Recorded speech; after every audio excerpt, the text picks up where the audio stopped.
আন্তর্জাতিক খ্যাতিসম্পন্ন মুফাসসিরে কুরআন মাওলানা দেলোয়ার হোসেন সাঈদী ১৯৭৯ সালে জামায়াতে ইসলামীতে যোগ দেন। কর্মজীবনের দীর্ঘ ১২ বছর পর রাজনীতিতে আসেন তিনি।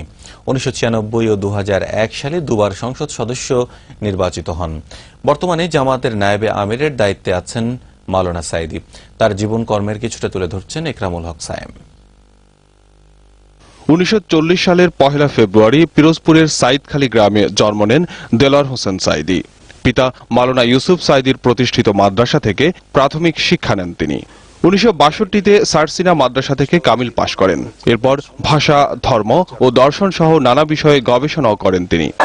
এই জনগণ আমার জন্য আসে না, এই জনগণ আসে আল্লাহর কোরআনের জন্য। ১৯৬৭ থেকে দেশ বিদেশে কোরআনের দাওয়াতি কাজ শুরু করেন মাওলানা সাঈদী। এ কাজে তিনি ৫০টিরও বেশি দেশ ভ্রমণ করেন, চষে বেড়ান দেশের নানা প্রান্তে। বিড়ালের মতো ৫০০ বছর বেঁচে থাকার কোনো লাভ নাই, সিংহের মতো ১ ঘন্টা বাঁচতে চাই। এ পর্যন্ত তার লেখা ৭২টি বই প্রকাশিত হয়েছে। এর মধ্যে তাফসিরে সাঈদী ও সিরাতে সাইদুল মুরসালিন অন্যতম। সেই ব্যক্তির মর্যাদাই শ্রেষ্ঠ যে ব্যক্তি আল্লাহকে ভয় করে। ইন্না আকরামাকুম ইনদাল্লাহি আতকাকুম। দেলোয়ার হোসেন সাঈদী ১৯৭৯ সালে জামাতে ইসলামীতে যোগ দেন। ১৯৯৬-তে তিনি পিরোজপুর সদর আসন থেকে নির্বাচিত হয়ে সংসদীয় দলের নেতা মনোনীত হন। ২০০১-এ তিনি পুনরায় সংসদ সদস্য নির্বাচিত হন। সবশেষ জামাতের নায়েবে আমিরের দায়িত্বে রয়েছেন আল্লামা দেলোয়ার হোসেন সাঈদী। ১৯৭৩ সন পর্যন্ত আমি বাংলাদেশের কোন রাজনৈতিক দলের নেতা এবং কর্মী ছিলাম না। আমি রাজাকার নই।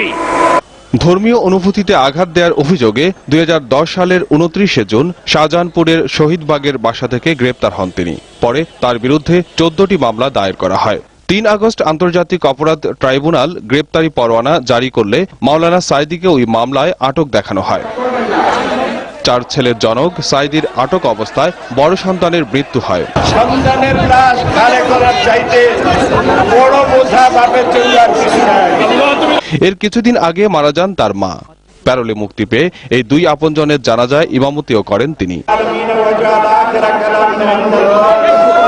২০১১ সালের ৩ অক্টোবর সাঈদীর বিরুদ্ধে ২০টি অভিযোগ এনে চার্জ গঠনের আদেশ দেয় ট্রাইব্যুনাল। প্রসিকিউশন থেকে বলা হয়, মুক্তিযুদ্ধের সময় দেলোয়ার শিকদার নামে মাওলানা সাঈদী মানবতা বিরোধী অপরাধের সাথে সম্পৃক্ত ছিলেন। তবে দেলোয়ার হোসেন সাঈদী আর দেলোয়ার শিকদার এক ব্যক্তি নন বলে আদালতে যুক্তিতর্ক উপস্থাপন করেন তার আইনজীবীরা। একরামুল হক সায়েম, দিগন্ত টেলিভিশন, ঢাকা।